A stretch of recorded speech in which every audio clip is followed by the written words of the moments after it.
अस्सलामुअलैकुम। प्रोग्राम जी स्पोर्ट्स के साथ मोहसिन मेहदी आपकी खिदमत में हाजिर है। बात करें अगर खेलों की तो दुनिया भर में आज खेलों से मुतालिक काफ़ी खबरें सामने आई। इंटरनेशनल या कौमी सतह पर भी चीज़ें मंजर आम पर आई। क्रिकेट की दुनिया की अगर बात करें तो क्रिकेट में बहुत सी तब्दीलियाँ आज ICC की जानिब से कर दी गई हैं। दूसरी जानिब अगर पाकिस्तान क्रिकेट बोर्ड की अगर बात करें तो आज तमाम ही स्पोर्ट्स जो है पाकिस्तान का वो बहुत खुश दिखाई देता है, क्योंकि एक ऐसे लेजेंडरी खिलाड़ी की पाकिस्तान क्रिकेट बोर्ड में एंट्री हुई है, वो भी आपसे डिस्कस करेंगे। साथ साथ दौरा इंग्लैंड के हवाले से पाकिस्तान क्रिकेट बोर्ड ने एक फ़ैसला किया है, वो क्या फ़ैसला है उस पर भी बातचीत की जाएगी। वहाँ अगर बात करें वेस्ट इंडीज़ के दौरे इंग्लैंड की तो वेस्ट इंडीज़ की पूरी टीम इंग्लैंड पहुँच चुकी है और कहा जा रहा है कि खिलाड़ियों के कोरोना टेस्ट भी ले लिए गए हैं। कौमी खेल हॉकी की अगर बात करें तो कौमी खेल के जो परस्तार हैं, शायकीन हैं हॉकी के, उनके लिए भी एक अच्छी खबर है। दूसरी जानिब डैरन सैमी के बाद एक और खिलाड़ी ने भारत पर इल्ज़ामात आयद किए हैं। इन तमाम तर टॉपिक्स पर आज गुफ्तगू करेंगे,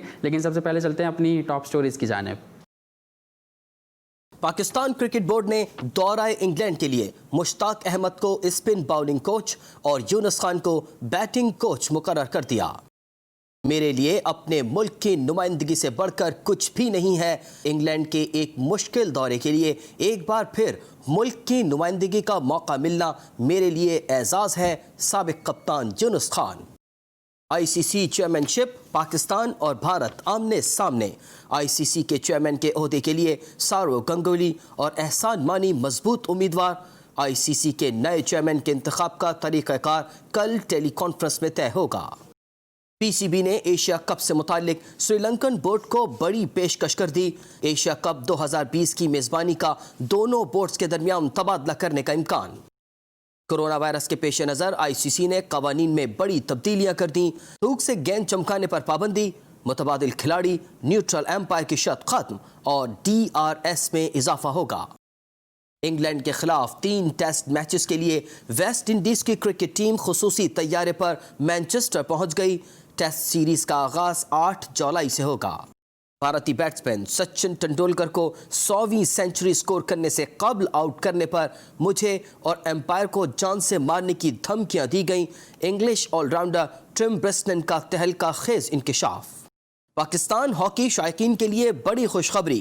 पाकिस्तान को हॉकी वर्ल्ड कप में बराह रास्त शिरकत का मौका मिल गया। CEO Asian hockey federation Tayyab Ikram. Pakistan sports board का 15 साल बाद नई स्पोर्ट्स पॉलिसी मुतारिफ कराने का फैसला। नई स्पोर्ट्स पॉलिसी 18वीं आईनी तरमीम की रोशनी में बनाई जाएगी। Pakistan snooker and billiard association के chairman Alamgir Shaikh corona virus को शिकस्त देने में कामयाब। टॉप स्टोरीज़ आपने जानी और आज भी आपने देखा कि हमने तमाम ही खेलों से मुतालिक खबरें शामिल की और हमसे कहा जाता है शायकीन या हमारे जो प्रोग्राम को देखते हैं पसंद करते हैं, उनकी ख्वाहिश होती है कि तमाम ही स्पोर्ट्स पर तमाम ही खेलों पर बातचीत की जाए। तो सबसे पहले आज बात करेंगे पाकिस्तान क्रिकेट बोर्ड के हवाले से। जिस तरह यूनुस खान की मैंने आपको बात बताई कि एक लेजेंडरी खिलाड़ी की पाकिस्तान क्रिकेट बोर्ड में एंट्री हुई है और उनका नाम है यूनुस खान। पाकिस्तान क्रिकेट बोर्ड ने एक शानदार फैसला किया है। इसी से शो का आगाज़ करेंगे, लेकिन शो में इन तमाम टॉपिक्स पर बात करने के लिए हमारे साथ ऐसी शख्सियत मौजूद है कि जिसका शोबा सहाफ़त में एक बड़ा नाम है। काफ़ी कंट्रोवर्सीज़ अगर आपने देखी हो तो उसके पीछे उनका नाम सामने आता है। शोबा सहाफ़त में जो बड़े बड़े सहाफ़ी हैं उनकी अगर बात करें तो उनमें भी उनका नाम आता है। हमारे उस्तादों के उस्ताद, फील्ड में बहुत कुछ सीखने का मौका मिलता है उनसे और जानी मानी शख्सियत सब आप लोग जानते हैं उनको। मैं बात कर रहा हूँ अब्दुल माजिद भट्टी साहब की। भट्टी साहब, वेलकम करेंगे आपको शो में। बहुत शुक्रिया मोहसिन, आपका थैंक यू, शुक्रिया भट्टी साहब, आपका बहुत शुक्रिया कि आप अपना कीमती वक्त निकाल कर जी स्पोर्ट्स में देते हैं और हम आपसे बहुत कुछ सीखते भी हैं, फील्ड में भी वैसे भी। तो आपका हम बहुत शुक्रिया अदा करना चाहेंगे और सबसे पहले आपसे सवाल करूँगा, कैसा देखते हैं पाकिस्तान क्रिकेट बोर्ड में आज यूनुस खान की आखिरकार एंट्री हो ही गई? मेरे ख्याल में मास्टर स्ट्रोक खेला पाकिस्तान क्रिकेट बोर्ड ने, क्योंकि वसीम खान और जो उनके साथी हैं वो काफ़ी महीनों से मुख्तलिफ मामलात पर तनकीद की जद में हैं जी। तो मेरे ख्याल में इससे अच्छा फैसला नहीं होता था कि यूनुस खान जैसा बैट्समैन, जिसके बारे में हर आदमी जानता है कि सिर्फ अपने काम से काम रखने वाले शख्स हैं और पाकिस्तान में सबसे ज्यादा टेस्ट रन बनाने का उनको एजाज हासिल है, सबसे ज्यादा सेंचुरियां उनके क्रेडिट पे हैं। लेकिन देखें, अब यहाँ पर एक और नजरिया है जी कहा यह जाता है कि अगर कोई बच्चा पढ़ना नहीं चाहता तो आप उसको जितनी भी चाहे बड़ी दरसगाह में दाखिला दिलवा दें, उस बच्चे ने अगर नहीं सीखना या नहीं पढ़ना तो उसके माँ बाप या घर वाले कुछ नहीं कर सकते। बिल्कुल। अब ये पाकिस्तान क्रिकेट बोर्ड ने बॉलिंग में वकार यूनुस जैसा कोच दिया पाकिस्तानी बॉलरों को, बैटिंग में यूनुस खान आ गए, हेड कोच मिसबाउल हक हैं। तो देखें इतनी बड़ी टीम मैनेजमेंट जिसमें पाकिस्तान के 3 चोटी के जो माजी के प्लेयर हैं उनको रखा गया है। जी बिल्कुल। तो अब ये प्लेयर्स पर डिपेंड करता है कि कितना अच्छा वो परफॉर्म करते हैं। लेकिन जहां तक यूनुस खान की बात है, यूनुस खान की खेल से जो लगन है, जो उनका पैशन है, उससे तो किसी को इनकार नहीं है। लेकिन यूनुस खान के मामले पे थोड़ा सा अक्सर मीडिया ये रिपोर्ट भी करता रहा है कि वो अपनी मर्जी से काम करने के आदी हैं। जी। यूनुस खान अपने काम में मुदाखलत नहीं चाहते, तो क्रिकेट बोर्ड को यूनुस खान को फ्री हैंड देना होगा। क्योंकि माजी में हमने देखा है पाकिस्तान क्रिकेट में कि 2009 में जब यूनुस खान पाकिस्तान टीम के कप्तान थे जी, तो उन्होंने जब लड़कों को डांट डपट करने की कोशिश की तो यूनुस खान के खिलाफ पाकिस्तान टीम के 7 खिलाड़ियों ने रिवॉल्ट किया और कुरान पर हलफ उठाया। और पिछले दिनों में राना नवीदुल हसन का इंटरव्यू सुन रहा था जी कि उस हलफ में जिससे यूनुस खान को हटाने के लिए और यूनुस खान के खिलाफ अंडर परफॉर्म करने के लिए पाकिस्तानी प्लेयरों ने एक साजिश तैयार की थी। उन लड़कों ने 2009 में पाकिस्तान टीम को जानकर मैच हरवाए। उस जो साजिश थी उसके एक आध किरदार बिलवास्ता या बिलावास्ता आज भी पाकिस्तान क्रिकेट टीम से जुड़े हुए हैं।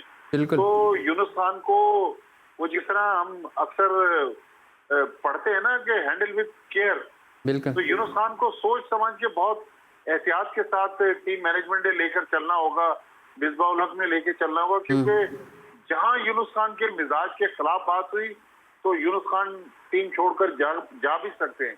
तो ऐसे ना हो कि यहाँ पर क्रिकेट बोर्ड को लेने के देने पड़ जाए।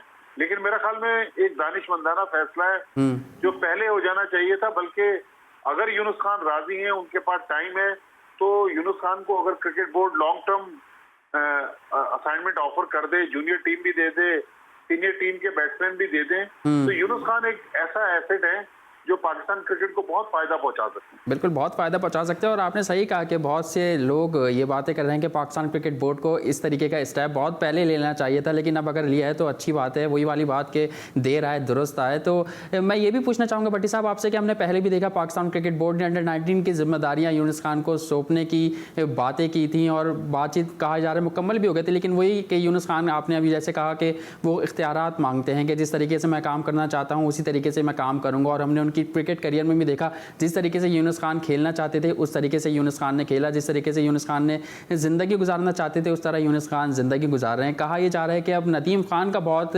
रोल है इसमें कि यूनुस खान को वो पाकिस्तान क्रिकेट बोर्ड में लेकर आए, क्योंकि पाकिस्तान क्रिकेट बोर्ड ने पहले भी लाने की कोशिश की थी लेकिन मामला तय नहीं हो पाए। तो इस हवाले से क्या कहेंगे आप? देखिए, यूनुस खान और नदीम खान यूबीएल में साथ थे। नदीम खान आपको पता है कि यूबीएल स्पोर्ट्स कॉम्प्लेक्स के हेड से उनका स्पोर्ट्स डिवीजन चला रहे थे और यूनुस खान उस वक्त यूबीएल के कप्तान थे। फिर अनफॉर्चुनेटली टीम बंद हो गई जी। देखिए, केमिस्ट्री तो यूनुस खान और नदीम खान की मिलती है, लेकिन यहाँ पर Nadeem Khan high performance centre में लाहौर में बेस्ड हैं। Yunus Khan Nadeem Khan high performance centre में, नदीम खान का इतना टीम में अमल दखल नहीं होगा। वहां पर जो बॉस होंगे वो मिसबाउल हक होंगे और यूनुस खान टीम के साथ जाएंगे। लेकिन यूनुस खान जो है ना, मनमोजी इंसान है। वो पैसों की परवाह नहीं करते, वो अपनी मर्जी से काम करना चाहते हैं। एक और मैं आपको मिसाल बताऊं, 2007 की बात है, इंडिया में चैंपियंस ट्रॉफी के लिए पाकिस्तान टीम ने जाना था।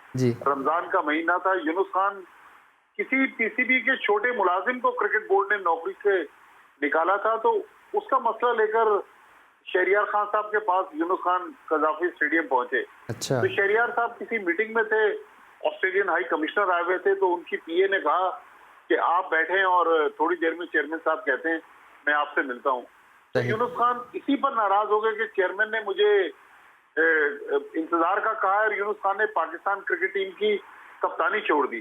सही। तो देखिए यूनुस खान के माजी में जो मामलात रहे हैं, तो यूनुस खान की नेक नियति से, डेडिकेशन से किसी को इनकार नहीं है। सही। लेकिन यूनुस खान अपनी मर्जी के इंसान हैं। बिल्कुल। जहां उनकी मर्जी के खिलाफ बात होगी वो क्रिकेट बोर्ड के लिए मसाइल खड़ा करेंगे। लेकिन अगर आज हम 9 जून की बात करें तो आज तक तो क्रिकेट बोर्ड का ये अच्छा फैसला है। मेरे ख्याल में पाकिस्तान के बैट्समैनों को यूनुस खान के तजर्बे से फायदा उठाना चाहिए। और यूनुस खान मोहसिन वो इंसान है जो, मैंने तो उनको हमेशा से देखा, वो खुद आगे बढ़कर जूनियर्स के पास जाते हैं और जूनियर्स को बताने की कोशिश करते हैं। तो मेरे ख्याल में अब ये जूनियर्स पर भी डिपेंड करता है कि वो भी यूनुस खान के तजर्बे से फायदा उठाएं, सीखने की कोशिश करें। अगर किसी की बैटिंग में खामी है तो खामियों को दूर कर देंगे। इस वक्त हमारे पास जो बैट्समैन है, बाबर आजम कहते हैं कि दुनिया के टॉप के बैट्समैन है। ठीक है भट्टी साहब, गुफ्तगू को आगे बढ़ाएंगे हम। यही मतलब यूनुस खान के हवाले से लोग यही बातें कर रहे हैं, या पूरे जो आप कोचिंग स्टाफ के हवाले से बात कर रहे हैं, तो आज यही बातें हो रही हैं कि coaching staff Pakistan cricket board का वो तो काफ़ी मजबूत हो गया है, लेकिन हम देखते हैं कि प्लेयर्स कैसे परफॉर्म करते हैं। यहाँ हमें एक कॉलर ने ज्वाइन किया है। कौन सा, आप कहाँ से बात कर रहे हैं? हेलो, कौन सा, आप कहाँ से बात कर रहे हैं? सर मुल्तान से एहसन बात कर रहा हूँ। जी एहसन, क्या कहना चाहेंगे? सर मैं ये कहना चाहता हूँ कि बड़ा अच्छा फैसला है पीसीबी का कि जो यूनुस खान को लेकर आए हैं बैटिंग कोच के लिए। तो मैं क्रेडिट देता हूँ सबसे पहले पीसीबी को, तो यूनुस खान को रोल मॉडल लेकर आए हैं। सही। और कुछ सवाल करना चाहेंगे अब्दुल माजिद भट्टी साहब से कि दौरे इंग्लैंड में सलमान बट को क्यों नहीं सिलेक्ट करते सर? अब उसने अपनी गलती तस्लीम कर ली है, अब उसको भी चांस मिलना चाहिए सर। सही। ठीक है, बहुत शुक्रिया आपने कॉल की। भट्टी साहब, कॉलर जैसे कि आपका एक नाम है, और जब से हमने सुबह से ये पोस्ट डाली हुई थी सोशल मीडिया पर, तो लोगों का काफ़ी अच्छा रिस्पांस आया और बहुत सारे सवाल हमें सोशल मीडिया पर भी लोगों ने कहा कि आपने माजिद भट्टी साहब से करने हैं, क्योंकि लोग आपको जानते हैं, आपकी बात सुनना चाहते हैं। और मैं यही कॉलर ने सवाल किया, ये जवाब आपसे जानना चाहूँगा कि सलमान बट का उन्होंने जिक्र किया कि सलमान बट को क्यों दौरे इंग्लैंड के लिए उनकी नाम को सिलेक्ट नहीं किया जा रहा। देखें मोहसिन, जब हम बात करते हैं कि सलमान बट को होना चाहिए, तो अगला सवाल ये भी पैदा होता है कि किसकी जगह। सही, बिल्कुल सही कह रहे हैं। फिर हम ये कहेंगे कि हमने इमामुल हक को सिलेक्ट नहीं किया, हमने फखर जमान को सिलेक्ट नहीं किया, या कोई और ओपनर, अजहर अली भी ओपन करते हैं। तो मेरे ख्याल में सलमान बट, नो डाउट, जब हमने आमिर को माफ कर दिया तो सलमान बट को भी पाकिस्तान टीम में मौका मिलना चाहिए था। लेकिन 3 साल पहले जब सलमान बट आए थे, उस वक्त उन्होंने जो परफॉर्मेंस दी थी, तो मैं तो इस चीज का हामी हूँ कि अगर आपने किसी बड़े या सीनियर प्लेयर को लाना है तो फिर उसको बैरून मुल्क ट्राई करें। इंग्लैंड का टूर वाकई मुश्किल टूर है, लेकिन जो मेरी इत्तलात है मैं शेयर भी कर दूं। एहसन साहब ने जो सवाल पूछा है और आपके जो दूसरे सुनने वाले और देखने वाले हैं, बिल्कुल। तो मेरी इत्तलात है कि 23 खिलाड़ी तो पाकिस्तान टीम, 25 की टीम जाएगी इंग्लैंड, 23 खिलाड़ी तो वो होंगे जो पाकिस्तान टीम के सेंट्रली कॉन्ट्रैक्टेड हैं। बिल्कुल। मेरे ख्याल में एक फवाद आलम होंगे, एक मोहम्मद आमिर होंगे, ये मुझे टीम बनती की नजर आ रही है। मुझे तो शोएब मलिक और मोहम्मद हफीज भी डाउटफुल नजर आ रहे हैं, इसलिए कि पाकिस्तान ने T20 सीरीज भी खेलना है। तो लेकिन जो मोहसिन, जो पाकिस्तान टीम के साथ जो सबसे बड़ा अब सेटबैक होगा, जो आज एक फैसला भी हो गया, पता नहीं, अभी जब आप खबरें बता रहे थे मैंने गौर नहीं किया कि वो खबर उसमें थी या नहीं थी। बिल्कुल, वो कैंप प्लान लगाने वाला फैसले की आप बात कर रहे हैं। जी हाँ, कैंप नहीं लग रहा ना। देखें, बगैर प्रैक्टिस के लड़के कैसे इंग्लैंड जाएंगे? अगर आपको 2-3 हफ्ते एक कमरे में बंद कर दिया जाए और उसके बाद स्टूडियो में बिठा दिया जाए कि मोहसिन आज आपने 11 से 12 बजे तक शो करना है, तो आप भी कहेंगे यार मुझे तो पता ही नहीं है कि दुनिया में क्या हो रहा है, मैं क्या शो करूं। तो क्रिकेट भी इसी का नाम है कि प्लेयर ग्राउंड में नहीं जा रहे, बगैर प्रैक्टिस के इंग्लैंड चले जाएंगे। देखें, आज तक जब हम बात कर रहे हैं, मैं आपसे मुखातिब हूँ, आज तक तो हम यूनुस खान के फैसले की तारीफ कर रहे हैं, हम कैंप ना लगाने की बात कर रहे हैं, लेकिन अगस्त के फर्स्ट वीक में 7 या 8 तारीख को जब टेस्ट मैच शुरू होगा और खुदा न खासा पाकिस्तान की टीम अच्छा नहीं कर सकी, तो फिर आपको पता है कि हमारे तोपें जो है ना, वो एकदम से तोपों का रुख जो है वो क्रिकेट बोर्ड के हेडक्वार्टर की तरफ और मिसबाह उल हक और टीम मैनेजमेंट की तरफ हो जाता है। सही कह रहे तो हैं। आज तक तो सब अच्छा लग रहा है, लेकिन सही। मेरे ख्याल में अगर लड़के प्रैक्टिस करके जाएंगे तो ये एक अच्छी चीज होगी। लेकिन बगैर प्रैक्टिस के इंग्लैंड जैसे टूर पे जाना, चाहे आपके पास यूनुस खान हो, मिसबाह उल हक हो, मुश्ताक अहमद हो, वकार यूनुस हो, बगैर प्रैक्टिस के इंग्लैंड में जाके 15 दिन की ट्रेनिंग कर लेना। देखिए अभी वेस्ट इंडीज की टीम जो आज पहुंची है, जी जी इन्होंने भी कोई 1 हफ्ते का कैंप लगाया है। बिल्कुल, हमारे लड़के तो मुझे सरफराज का पता है, चूंकि सरफराज वो खेल रहे हैं, बिल्कुल वो प्रैक्टिस कर रहे हैं। उनके घर के पास जो केसीसी स्टेडियम है वहां पर जाके वो प्रैक्टिस करते हैं। तो क्रिकेट बोर्ड को कुछ ना कुछ तो इनकी प्रैक्टिस का इंतजाम करना चाहिए, ताकि बॉलर बॉलिंग की प्रैक्टिस कर सकें, बैट्समैन बैटिंग की प्रैक्टिस कर सकें। ऐसा ना हो कि एकदम से ठंडे मौसम में जब वहां पर टीम उतरे तो टीम चौक कर जाए, क्योंकि ऑलरेडी 3-3.25 महीने हो गए लड़के क्रिकेट नहीं खेल रहे। तो ये एक मुश्किल सूरत हाल तो है। ठीक है, इस पर बात करेंगे पाकिस्तान के हवाले से, पाकिस्तान क्रिकेट टीम के कैंप के हवाले से, लेकिन एक कॉलर ने हमें ज्वाइन किया है। कौन साहब कहाँ से बात कर रहे हैं? अस्सलाम वालेकुम। वालेकुम मैं अस्सलाम। गयूर बात कर रहा हूँ कराची से। जी, कौन बात कर रहे हैं? गयूर। जी गयूर, क्या कहना चाहेंगे? मेरा सवाल अब्दुल माजिद भट्टी साहब से ये है कि जो बिल्कुल। रूल आईसीसी ने बनाया है लोकल एम्पायर्स के लिए, तो उसमें तो पाकिस्तान का नुकसान ही होगा, क्योंकि पाकिस्तान में होम सीरीज हो नहीं रही। जी और वैसे इसमें जी, दोबारा अगर आप करें सवाल समझ में नहीं आया आपका।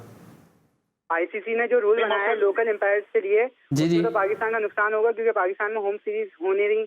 और सही। इसमें इंडिया जो शिटिंग करता है और वेस्ट इंडीज सबसे ज्यादा। ठीक है, बहुत शुक्रिया गयूर साहब, आपने हमें कॉल की। भट्टी साहब आपकी तरफ आऊँगा, और यही जो गयूर साहब ने सवाल किया है, वो कह रहे हैं कि आईसीसी ने जो आज फैसला दिया है कि न्यूट्रल एम्पायर नहीं होंगे और मुकामी एम्पायर होंगे, और उसका इंतखाब भी आईसीसी ही करेगा। तो इस हवाले से वो कह रहे हैं कि बेनिफिट इंग्लैंड क्रिकेट बोर्ड को होगा, इंग्लैंड की टीम को होगा। देखिए मोहसिन, गयूर साहब का बहुत वैलिड क्वेश्चन है, बिल्कुल, लेकिन उसके पीछे जो थ्योरी है, देखिए दुनिया भर में इस वक्त फ्लाइट ऑपरेशन जो है ना वो बंद है जी। तो अगर सपोज करें कि पाकिस्तान और इंग्लैंड की सीरीज के लिए किसी ऑस्ट्रेलियन अंपायर की पोस्टिंग होती है, तो वो अंपायर आएगा कैसे इंग्लैंड? तो ये वक्ती तौर पर फैसला है, लेकिन आईसीसी ने उसमें एक फायदा या एक एडवांटेज ये दिया टीमों को कि एक रिव्यू उन्होंने बढ़ा दिया है। एक रिव्यू से ये कि अगर कहीं अंपायर गलत फैसला देते हैं तो टेक्नोलॉजी मौजूद है।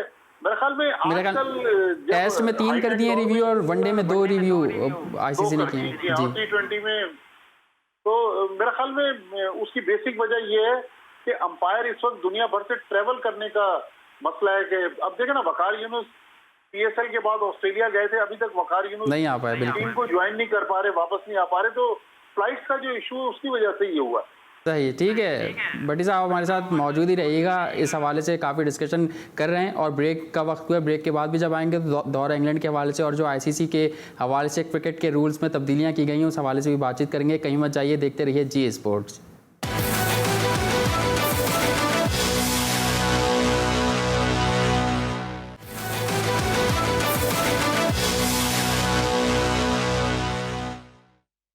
दौरा इंग्लैंड के हवाले से बातचीत जारी थी, और बात ये हो रही थी कि पाकिस्तान क्रिकेट टीम जिसको दौरा इंग्लैंड से पहले एक तरबती कैंप लगाना था खिलाड़ियों का, ऑफिशियल्स का, उसमें प्रैक्टिस ये करवानी थी कि किस तरीके का माहौल में क्रिकेट होगी। लेकिन वो आज पाकिस्तान क्रिकेट बोर्ड ने एक प्रेस रिलीज जारी की जिसमें कहा गया कि उसको मुनक्किद नहीं किया जा रहा, और अब खिलाड़ी डायरेक्ट इंग्लैंड जाएंगे और वहीं पर जाकर प्रैक्टिस भी करेंगे। और Pakistan cricket board England cricket board से मुसलसल राब्ते में है ताकि खिलाड़ियों को 1 माह से ज़्यादा कबल इंग्लैंड में मिल जाए और वहाँ पे वो प्रैक्टिस कर लें। तो भट्टी साहब हमारे साथ शो में मौजूद हैं। भट्टी साहब, आपसे पहले तो ये जानना चाहूँगा कि आपको कितना दिख रहा है कि ये दौरा होता हुआ नज़र आ रहा है आपको पाकिस्तान और इंग्लैंड का?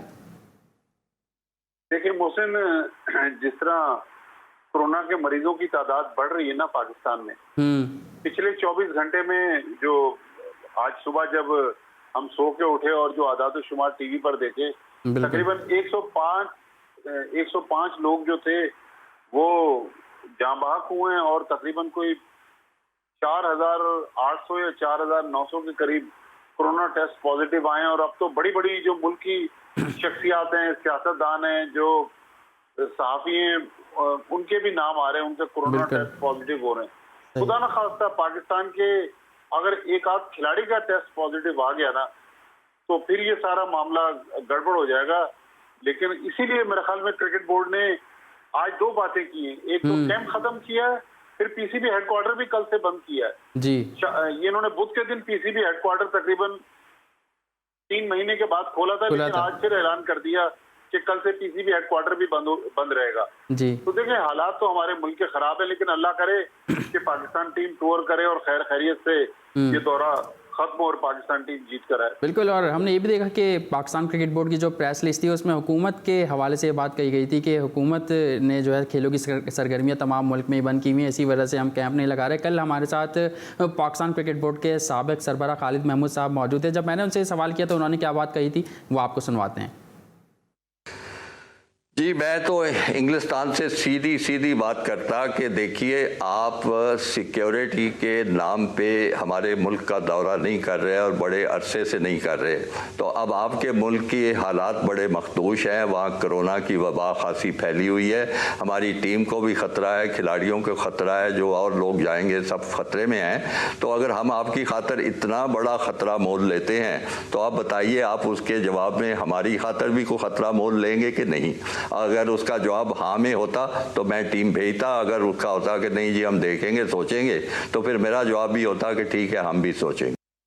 जी बिल्कुल। भट्टी साहब, आपने बात सुनी, खालिद महमूद साहब कल हमारे शो में मौजूद थे। उनसे मैंने सवाल किया था कि पाकिस्तान क्रिकेट बोर्ड दौरा करने के लिए टीम भेज रहा है, अगर आप इस वक्त होते तो चेयरमैन होते तो क्या करते? तो उन्होंने ये बात कही जो आपने सुनी।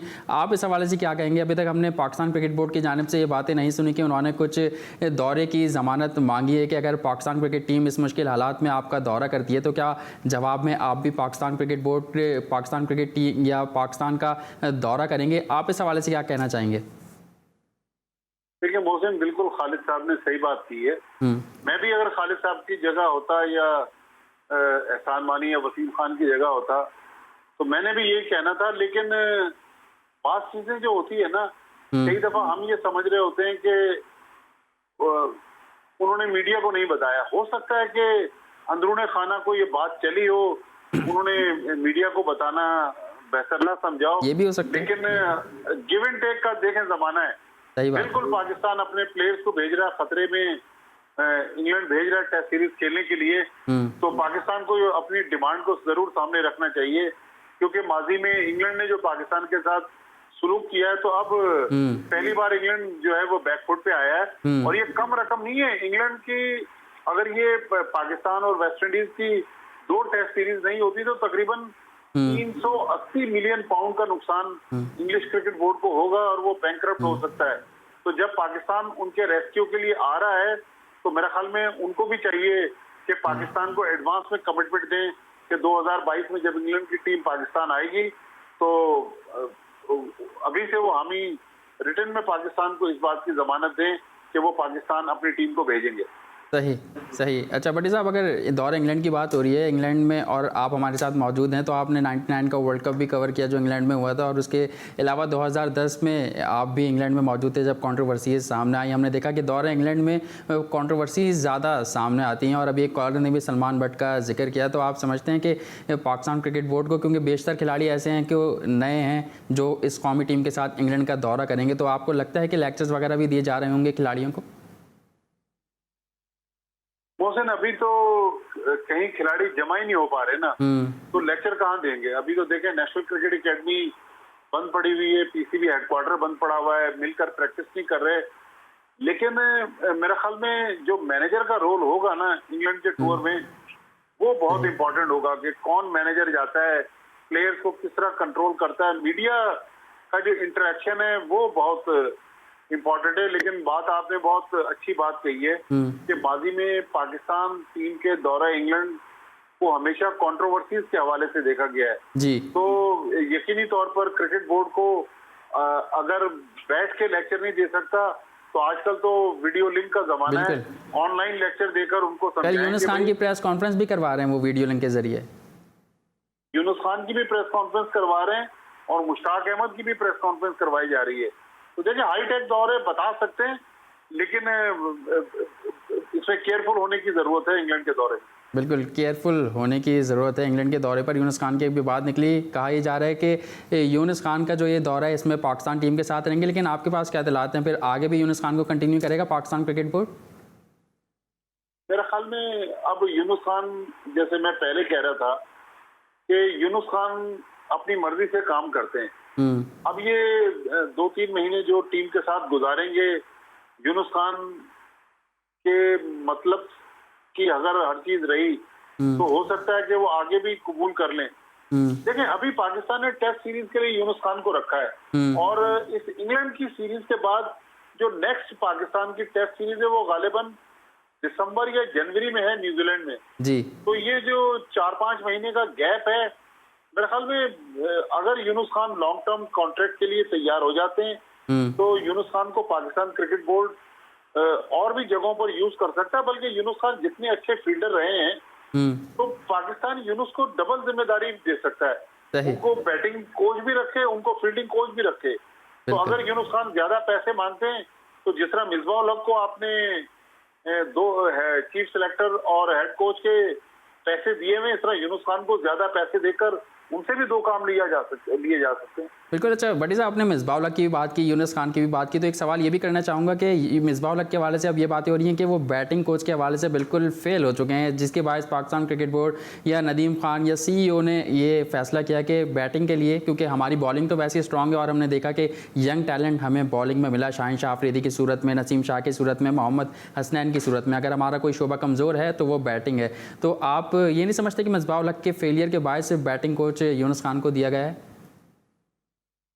देखिए मोहसिन, ये जो शोबे है ना, ये सब स्पेशलाइज्ड जॉब है। अगर आप कहें कि भाई मैं तो प्रोग्राम की होस्टिंग के साथ साथ मैं कैमरा भी चला लूंगा, मैं पैनल पे बैठ के स्विचिंग भी कर लूंगा और मैं स्क्रिप्ट भी लिख लूंगा, तो यकीनी तौर पर आपकी जो तवज्जो है ना वो बढ़ेगी। सही बात है। तो मिसबाह उल हक ऑलरेडी लोडेड थे, चीफ सिलेक्टर थे, फिर हेड कोच बन गए। लेकिन देखें, आज सुबह से अभी तक इस चीज पर पाकिस्तानी मीडिया फोकस कर नहीं रहा, और आप वो पहले आदमी हैं। मैंने शाम में ये बात सोची थी, अब आपने भी उसका तज़किरा किया जी कि क्रिकेट बोर्ड ने अनऑफिशियल बैटिंग कोच बनाया हुआ था मिसबाह उल हक को। बिल्कुल। लेकिन यूनुस खान की इस तकर्रुरी के बाद अब मिसबाह उल हक जो हैं वो समझ लें कि एक जिम्मेदारी तो आज क्रिकेट बोर्ड ने उनसे वापस ले ली। अब वो चीफ सिलेक्टर हैं, अब वो हेड कोच हैं, लेकिन अब वो बैटिंग कोच रहे नहीं। लेकिन आपने बड़ा जबरदस्त ये पॉइंट रेस किया है, अच्छा नुक्ता आपने उठाया कि मिसबाह उल हक को क्रिकेट बोर्ड ने आज ऑफिशियली एक जिम्मेदारी से तो सुबुकदोश कर दिया जी।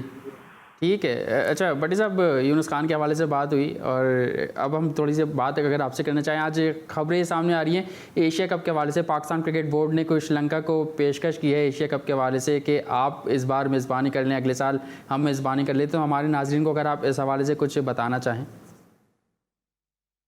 देखिए मोहसिन, 2020 का एशिया कप पाकिस्तान ने करवाना है और 2021 का करवाना है श्रीलंका ने। अब मसला ये है कि पाकिस्तान में आपको पता है कि कोरोना पीक पकड़ रहा है। प्राइम मिनिस्टर कह रहे हैं कि जून जुलाई में कोरोना और आगे जाएगा, केसेस ज्यादा आएंगे। फिर पाकिस्तान ने जहां टूर्नामेंट करवाना है एशिया कप यूएई में भी कोरोना की सूरत हाल खासी खराब है।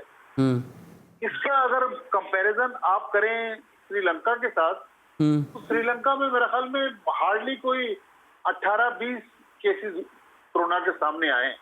अच्छा। बल्कि श्रीलंका ने तो टूरिस्ट के लिए वीजा फीस भी बढ़ा दी और श्रीलंका में हालात बहुत ज्यादा नॉर्मल है। उन्होंने SOPs भी बड़े सख्त किए हैं। आप देखें, मिकी आर्थर जो उनके हेड कोच हैं जी, पिछले 3-4 महीने से कोलंबो में रह रहे हैं। तो श्रीलंका ने कल जो मीटिंग हुई थी उसमें ये पेशकश की है कि पाकिस्तान और श्रीलंका जो स्वैप कर लेते हैं। इस साल वाला जो सितंबर वाला एशिया कप है, क्योंकि श्रीलंका में कोरोना के हालात बेहतर हैं, वो श्रीलंका करवा ले और 2021 में कोविड-19 अल्लाह करे कि उस वक्त तक बेहतर हो जाए, आमीन, वो 2021 का जो टूर्नामेंट है वो पाकिस्तान यूएई में करवा ले। देखें, इस साल T20 वर्ल्ड कप भी शेड्यूल है, इस साल अगले साल भी T20 वर्ल्ड कप शेड्यूल है। तो दोनों T20 वर्ल्ड कप से पहले T20 एशिया कप शेड्यूल किए हुए हैं एशियन क्रिकेट काउंसिल ने। मेरे ख्याल में इस महीने के एंड में जो मीटिंग होनी है, मुझे जो आज इत्तलात मिली है कि एग्जीक्यूटिव बोर्ड जो है एशियन क्रिकेट काउंसिल का, उसको ये जिम्मेदारी दी गई है कि आप थोड़ा होमवर्क करके हमें बताएं कि अगर श्रीलंका में ये टूर्नामेंट करवाया जाए तो श्रीलंका में क्या हालात बेहतर है, मेडिकल की क्या सहूलत है, अगर कोई टेस्ट पॉजिटिव आ जाता है तो किस तरह उसको देखेंगे। लेकिन मुझे लग रहा है कि अब ये बात तकरीबन तय हो गई है कि 2020 में अगर एशिया कप हुआ तो वो श्रीलंका ही में होगा। ठीक है, ये बात तय पा गई है बकौल माजिद भट्टी साहब के कि अगर 2020 में एशिया कप हुआ तो वो श्रीलंका में मुनक़िद होगा। हमारे साथ एक कॉलर मौजूद है, हमारे रोज़ के कॉलर, डेली कॉलर अगर उन्हें कहा जाए तो गलत ना होगा। रियाज खान की मैं बात करूँ। रियाज खान, क्या कहना चाहेंगे? अस्सलाम वालेकुम। वालेकुम अस्सलाम। बस मैं यही कहूँगा कि सबसे पहले तो बड़ी खुशी की बात है, आज के बड़ी खुशी का दिन है कि यूनुस खान जो है वो बैटिंग कोच मुकर्रर हो गए हैं। ये हमारे लिए बहुत अच्छा खबर है ये, और इंशाल्लाह ताला इंग्लैंड में जाके पाकिस्तानी टीम जो है कोच साहब से भरपूर फायदा लेगी और इंशाल्लाह हम वहां से सीरीज जीत के आएंगे। सेकेंडली ये है कि आईसीसी के चेयरमैन के लिए जो है एहसान मानी साहब को जो है वो चेयरमैन होना चाहिए, हमारी ये दिली ख्वाहिश है और इंशाल्लाह वो होंगे। तीसरा, मैं माजिद भट्टी भाई से एक रिक्वेस्ट सवाल करूंगा कि ये जो इतनी टीम लेके जाते हैं, मतलब आपने जो नाम लिए कि ये होंगे, तो ये मुझे बताएं कि जो लड़के डोमेस्टिक में परफॉर्म करते हैं, पूरे साल में परफॉर्म करते हैं, टॉप करते हैं, जिस तरह साद अली है, इन्होंने टॉप किया, तो साद अली को क्या इंग्लैंड टूर पे नहीं लेके जाना चाहिए टेस्ट टीम के लिए? तो उनको रखें आप साद अली के लिए। आप क्या कहते हैं माजिद भाई, आप जरा प्लीज। ठीक है, बहुत शुक्रिया रियाज खान, आप अपने सवाल के। एक और कॉलर हमारे साथ मौजूद हैं। कौन साहब, कहाँ से बात कर रहे हैं? अस्सलाम वालेकुम मोहसिन भाई भट्टी साहब। अस्सलाम वालेकुम सर, लाहौर से बात कर रहा हूँ, फजलुर रहमान सर। वालेकुम अस्सलाम, क्या कहना चाहेंगे? सर जी, मैं यही कहना चाहता हूँ कि सरफराज और मिकी हसन ने पाकिस्तान टीम को क्या दिया। अब ये मिसबल हक है, इसने स्टार हीरो प्लेयर लेके आ रहे हैं, जैसे मोहम्मद इरफान हो गए, बिलाल आसिफ हो गए। अब मैं सर एक बात और करना चाहता हूँ कि बिलाल आसिफ ने न्यूजीलैंड और ऑस्ट्रेलिया के खिलाफ 6 विकेट ली थी, उसको सरफराज ने दोबारा मैच ही नहीं दी। एक बात तो ये होगी। दूसरी बात ये कि वर्ल्ड कप में सर अपना अफगानिस्तान के साथ ट्राई मैच हुए थे, वो अभी उसमें। अच्छा, आपकी आवाज़ थोड़ी हमें सुनने में दिक्कत पेश आ रही है। अगर टॉप करती है वर्ल्ड कप में, अब ऐसे हमें कप्तान मिलेंगे सर, ऐसे तो टीम नहीं चलेगी। हमें स्टार हीरो प्लेयर चाहिए जो स्ट्रॉन्ग प्लेयर हो। एक सर ये मैं आपको बात कहना चाहता हूँ। हेलो सर जी, ओके भाई जी, क्या कह रहे हैं? मैं ये बात कहना। ठीक है, बहुत शुक्रिया। आपने सवालात की, कुछ बातें हमें आपकी समझ में आई और कुछ बातें हम नहीं जान सके। बट साहब, कॉलर का आप देख सकते हैं कि एक इन्फ्लुएंस है हमारे शो में, क्योंकि जिस तरह मैंने आपको पहले ही बताया कि आपका नाम जब हमने सोशल मीडिया पर कहा कि आज आप हमारे मेहमान होंगे, तो बहुत सारे मोहब्बत करने वाले आपसे और इस शो को देखने वाले आज आपसे अपनी सवालात भी जानने की कोशिश कर रहे हैं। और मैं रियाज खान के सवाल पर आपसे जानना चाहूँगा, जिस तरह आपने बात की कि वो तेज़ खिलाड़ी जाएंगे जो सेंट्रल कॉन्ट्रैक्ट में तो हैं, यकीनन वो तेज़ खिलाड़ी जाएंगे, लेकिन उनका ये सवाल था कि डोमेस्टिक में परफॉर्म करने वाले खिलाड़ी को क्यों पाकिस्तान क्रिकेट बोर्ड कंसीडर नहीं कर रहा? देखिए, रियाज साहब जो बात कर रहे थे साद अली की, साद अली हमारे शहर का लड़का है, बिल्कुल मलीर में रहता है, लेकिन साद अली ने 3 साल पहले परफॉर्म किया था और उसके बाद साद अली को इंग्लैंड का टूर भी सरफराज अहमद ने करवाया और साद अली ने जो वर्ल्ड कप से पहले दुबई में ऑस्ट्रेलिया के खिलाफ ऑस्ट्रेलिया की सीरीज, वहां पर वो वनडे इंटरनेशनल भी खेले, लेकिन अनफॉर्चुनेटली परफॉर्म नहीं कर सके जी। लेकिन मोहसिन, मसला ये है कि एक सीजन में परफॉर्म करना नाकाफी है। मेरे ख्याल में साद अली का टैलेंट अपनी जगह, वो भी डिजर्विंग प्लेयर हैं, लेकिन मैं तो इस वक्त बात कहता हूँ कि जो सबसे ज्यादा इस वक्त अगर इंसाफ के तकाजे पूरे करने हैं तो मेरे ख्याल में फवाद आलम को चांस देना पड़ेगा। फवाद आलम ने जितनी कंसिस्टेंट और जितनी रेगुलर परफॉर्मेंस दी है, शायद किसी और पाकिस्तानी बैट्समैन ने नहीं दी। तो फवाद आलम डिजर्व करते हैं, लेकिन बिल्कुल बात उनकी सही है कि डोमेस्टिक क्रिकेट जब हम कराते हैं तो डोमेस्टिक क्रिकेट को रिस्पेक्ट देना पड़ेगी। डोमेस्टिक के टॉप परफॉर्मर्स जो हैं अभी जिस तरह बांग्लादेश और श्रीलंका की सीरीज थी, तो ठीक है हम उन लड़कों को खिला नहीं रहे, लेकिन उन लड़कों को तो हम पाकिस्तान टीम में रिजर्व प्लेयर में रख सकते हैं ताकि वो एटलीस्ट ड्रेसिंग रूम तो शेयर कर लें। बिल्कुल, एक एटमॉस्फेयर से हम आंग हो जाएं। जी हाँ, नुमान अली ने जो पिछला फर्स्ट क्लास सीजन था, हैदराबाद से उनका ताल्लुक है, उन्होंने सबसे ज्यादा विकेटें ली थी। फिर वो गालिबन इमरान भट्ट लड़का था जिसने सबसे ज्यादा रन बनाए, वो लोग टॉप स्कोरर थे इमरान भट्ट। अब ये जो बात फजलुर रहमान साहब जो बात कर रहे थे बिलाल आसिफ की, देखिए बिलाल आसिफ जो खेले हैं वो सरफराज की कप्तानी में ही खेले जी। बाद में वो टीम में जरूर रहे लेकिन उनको मौका नहीं मिला। 2 बार बिलाल आसिफ ने इनिंग्स में 5-5 आउट किए, दोनों बार सरफराज कप्तान थे। 5 दफा देखें, हर चीज कप्तान के हाथ में नहीं होती, कोच भी होता है, बॉलिंग कोच भी होता है, बैटिंग कोच भी होता है, वहां पे कंडीशंस भी देखी जाती हैं। तो मेरे ख्याल में सिर्फ कप्तान को जिम्मेदार ठहरा देना ये मुनासिब नहीं है। लेकिन ये कि हमारे यहाँ जिस तरह हम लड़कों को सिलेक्ट करते हैं और इग्नोर करते हैं, साद अली की मिसाल दी। अब आप देखें कि काशिफ भट्टी ऑस्ट्रेलिया का टूर करके एकदम मंजर से गायब हो गए। हम बार बार बात करते हैं कि उस्मान कादिर किस परफॉर्मेंस पर पाकिस्तान टीम में आए। अगर उस्मान कादिर एक्स्ट्रा ऑर्डिनरी थे तो उस्मान कादिर को फिर मौका क्यों नहीं मिला? उस्मान कादिर उसके बाद फिर मंजर से गायब हो गए। तो ये देखें, ये हमारी क्रिकेट का अलमिया भी है और हमारी क्रिकेट की ये वो खामोश कहानियां हैं जो बाज अगर मीडिया वाले जानते हैं और किसी को बताने की कोशिश करते हैं तो वो कहते हैं नहीं यार आप लोग तो एंगलिंग करते हैं, लेकिन बहरहाल ये तल्ख हकायक हैं जिनको हमें मानना पड़ेगा कि हम जो डिजर्विंग लोग हैं उनके साथ इंसाफ नहीं करते। ठीक है, आपने सही नक्शा खींचा पाकिस्तान क्रिकेट बोर्ड का। हम भी अपने नाजरीन को बताएं कि आपने उस्मान कादिर की बात की और मैं जब T20 कवर करने गया था लाहौर तो वहीं मिसबाह-उल हक से और सरफराज अहमद जब सीरीज़ हारे थे श्रीलंका के खिलाफ 3-0 तो वहाँ सवाल हुआ था उस्मान कादिर के हवाले से, तो दोनों ने ये कहा था कि वो यहाँ डोमेस्टिक क्रिकेट नहीं खेलते, ऑस्ट्रेलिया में खेलते। लेकिन हमने उसके बाद देखा सरफराज अहमद को कप्तानी से हाथ धोना पड़ा, लेकिन उस्मान कादिर की कौमी टीम में शमूलियत हुई T20 स्क्वाड में, और किस बिना पर वो भी तमाम लोग ही जानते हैं। यहाँ वक्त हुआ एक ब्रेक का। मारिद भट्टी साहब हमारे साथ मौजूद हैं। ब्रेक से वापस आएंगे तो कुछ बात करेंगे ICC के चेयरमैन के हवाले से, कुछ आजकल बातचीत की जा रही है, तो कहीं मत जाइए, देखते रहिए जी स्पोर्ट्स।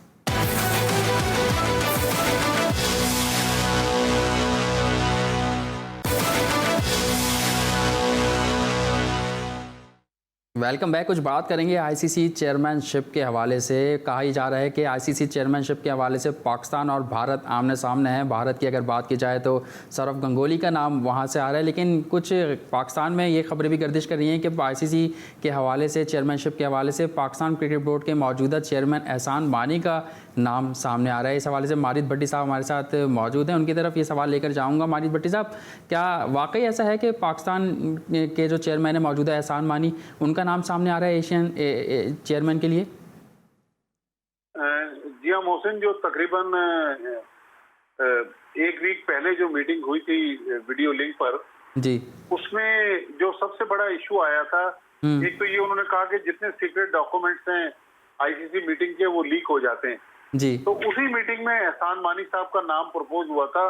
मानी साहब चूंकि आपको पता है कि ICC के प्रेसिडेंट रह चुके हैं और बहुत बड़ा उनका वर्ल्ड क्रिकेट में नाम है, तो अगर मानी साहब बन जाते हैं तो ये पाकिस्तान के लिए भी ऑनर होगा, क्योंकि इस वक्त जो शशांक मनोहर हैं ICC के चेयरमैन वो इंडियन है। लेकिन मसला ये कि मानी साहब को इमरान खान साहब ने PCB का चेयरमैन बनाया है सितंबर 2021 तक। अच्छा, इस दौरान जब से मानी साहब आए हैं उन्होंने पाकिस्तान क्रिकेट बोर्ड में बहुत सारी चेंजेस कर दी हैं, तकरीबन पुराने सारे अफसरान को निकाल दिया है। सही।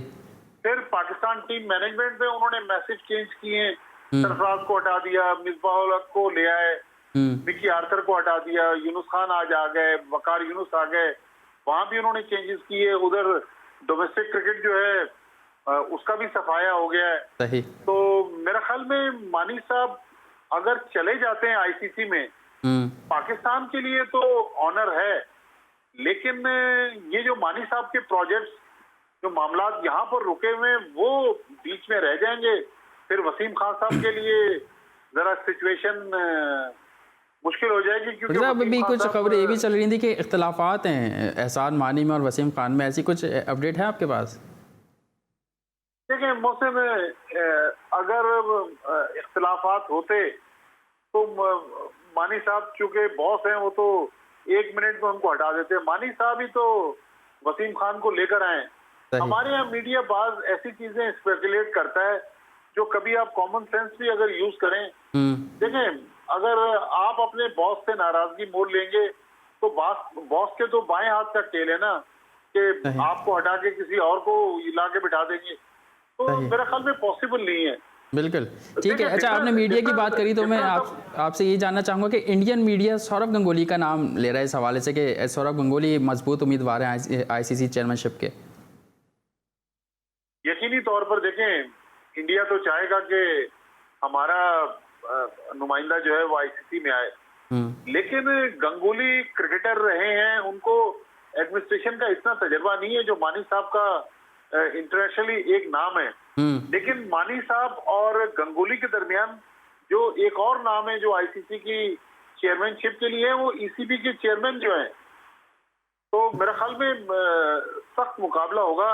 लेकिन कल जब मीटिंग होगी तो उसमें काफी चीजें क्लियर हो जाएंगी। वैसे जो मैंने आज तक चेक किया, हो सकता है मैं गलत हूं, आज तक जो मैंने चेक किया तो क्रिकेट बोर्ड तो कह रहा है कि मानी साहब आईसीसी की चेयरमैनशिप के कैंडिडेट नहीं है। सही, ठीक है। भट्टी साहब, कल हमारे साथ जो साबिक सरबराह थे खालिद महमूद साहब, साबिक पाकिस्तान क्रिकेट बोर्ड के सरबराह खालिद महमूद साहब से भी जब हमने ये सवाल जाना तो उनका क्या कहना था वो आपको सुनवाते हैं।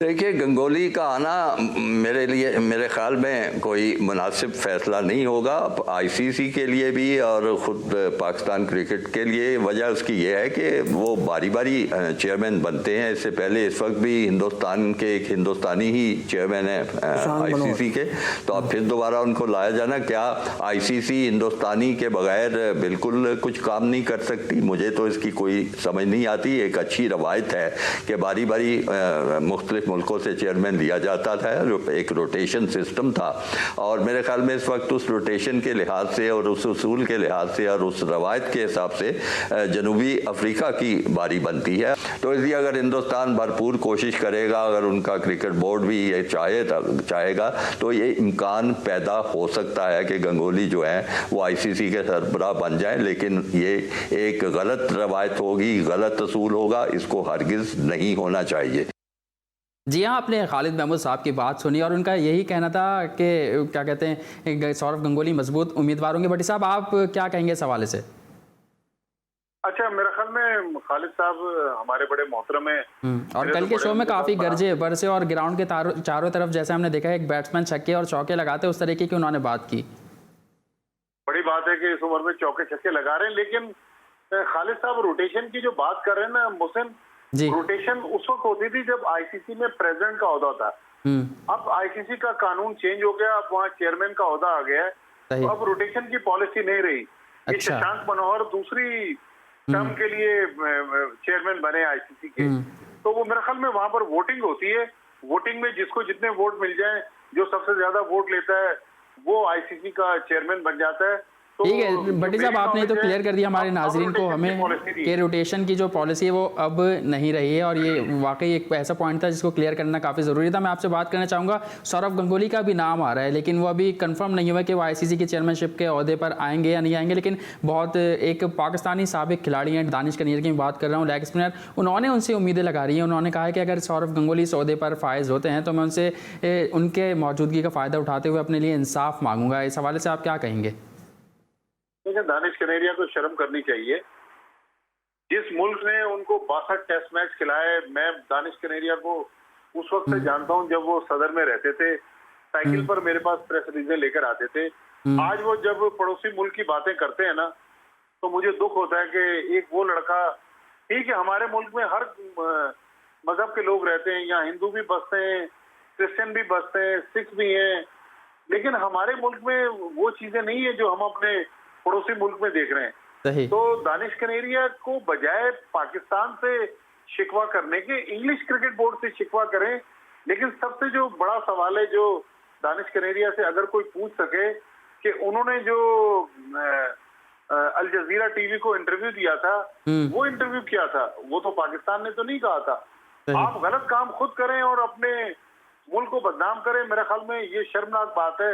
दानिश कनेरिया को चाहिए कि जरा अपने गिरबान के अंदर जब झांकेंगे ना, तो बहुत सारी कहानियां जो हैं ठीक है, बहुत शुक्रिया बड़ी साहब, आपने अपना कीमती वक्त जी स्पोर्ट्स के प्रोग्राम में दिया और काफ़ी इंटरेस्टिंग गुफ्तगू हुई आपसे, यकीनन हमारे नाजरीन को और हमें बहुत मज़ा आया आपसे बात करके, और बहुत सारे पॉइंट्स ऐसे थे जो आपने क्लियर किए। बहुत शुक्रिया करना चाहूँगा एक बार फिर अब्दुल माजिद भट्टी साहब का, हमारे सीनियर जर्नलिस्ट हैं और काफ़ी शफ़क़त से पेश आते हैं हमारे साथ जब भी कहीं फील्ड में मिलते हैं। तो यकीनन हमारे नाजरीन को भी आज का प्रोग्राम काफ़ी पसंद आएगा। आपसे एक बार फिर कल मुलाकात होगी नए टॉपिक्स नए गेस्ट के साथ, तब तक अपना ख्याल रखिएगा। अल्लाह हाफ़िज़।